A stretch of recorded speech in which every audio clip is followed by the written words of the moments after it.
Okay, so let's just remember though that you know, let's talk about the pattern stack here as a you know, as opposed. Let's just look at the, if we could get all three of these up here. It'd be a little smaller, but here it is. Here is your toolbox, right? You got the S3L, all right, which is just anywhere. It doesn't matter. You just start. I'm starting on a G. G is the second of F. Okay, so it'd be 2, 3, 4. That 4 is going to be a B flat now, right? 5, 6. 5, 6 is the only whole step interval in the toolbox. Okay, so the whole thing would be starting from the, well, that's your S3L. Now, if you did start that S3L there and we're doing essentially the Dorian, that would be a Dorian in F, so it'd be G minor. Then you take it into, from 7 root 2, we're going to go right into 3, 4, 5. We're only on string 3, so we can go straight up from there. 3, 4, 5. Now we have to warp up 1 for the 6, 7 root.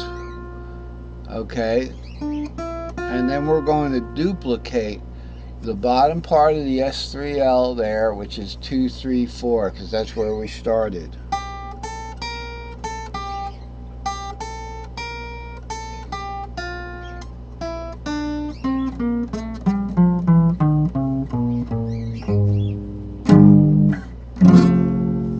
And there's the F, the root.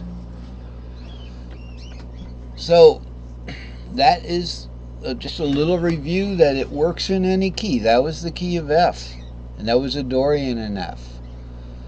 You stack them on top of one another. 3 to 5, 6 to root goes on top of that, and then it fits right on in. 2 to 4, then the 5, 6 interval, then back to thirds. Because remember, this is like a 7, and this is like an L. Okay, so it's like a little 7 here where the 7 is, and an L here where the 3, 4 is. But when you get it onto the keyboard, let's look at this 7 root 2, okay? When you get it onto the keyboard, you have to warp over. So let's go backwards. We got a 7 root 2, that's fine. Underneath that's 5, 6, that's fine. But the 2, 3, 4 is warped forward there because we're going down now. When you're going down from the tippy top string down to the lower strings, you have to warp it back. You have to back warp it. You have to warp it back to where it was before. Okay, so 7 root 2. I'll probably mess this up. So I'm going to count it. 2 root 7, 6, 5. Now I have to warp it down. 4, 3, 2. Still wasn't right with that. Because normally when you're going from 6, 5 to the 4 would be over from the 6. And in this case it isn't. The 4 is directly under it. But you see how the 4 is part of that L? But you warp it back over. And then you just go back to normal patterns after you get down there.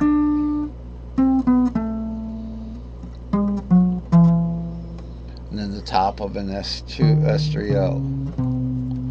Okay. Now, the interval from a 7. All right, what's going to go on top of a 7? Well, it's going to be the 3, 4, 5 because 2 will count to the 3. All right, so the interval from the bottom of a 7, you're going to go down to a 6 here, is a whole step. So at this 7, you take the 6, 5 down here. You can do the whole step right on the string. You know what I'm saying? So it's, now from that 5 to a 4 is only a half step. Uh-oh. So what are we going to do? No, it's a whole step. It's a whole step from that 5 to the 4. So we're going to go.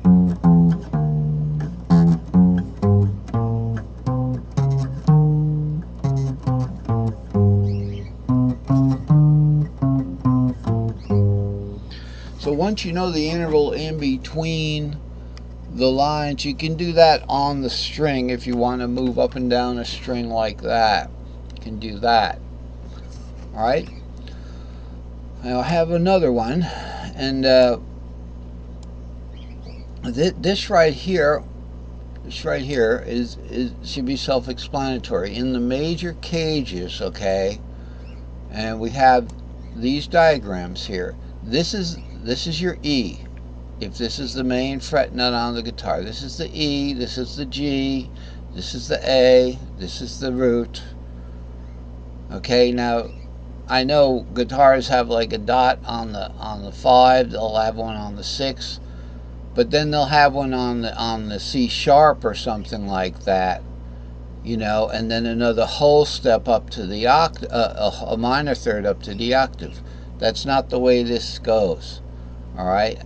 I can put the dots on the, you know, on the fretboard when we talk about dots. We'll get to it. Just look at this, because you can play this without looking at the dots. So here's C. All right, this is the root shaped C. So there's root. C is the root. Root 3 5 root, and then an A-shaped C. An A-shaped chord where the root is in the A, right there. Here's the A, 5, root 3.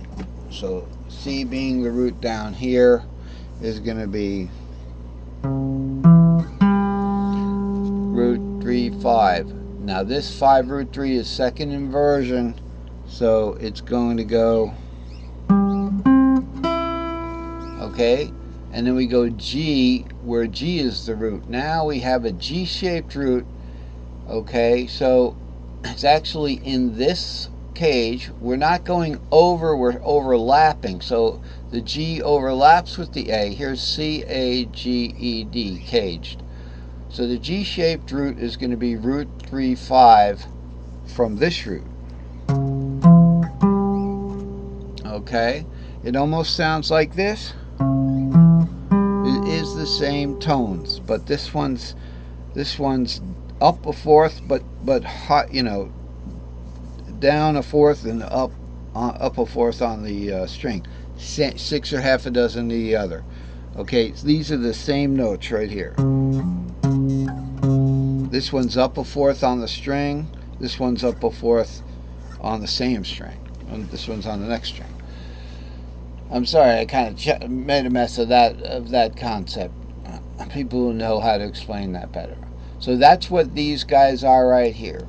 Now let's look, before we lose this, we want to look at the Dorian. Okay? Let's look at the Dorian. Alright? So the Dorian normally would start on 2 and it would go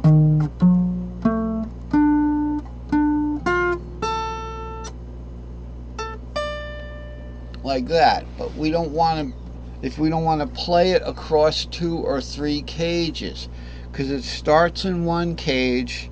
Let's say in the key of C, it's starting in the E cage. Okay, but then it's going on up to the cage below that, right, which is the G cage. So Dorian, actually it's saying is part of the A cage there. Now let's just see what happened there. Hold on.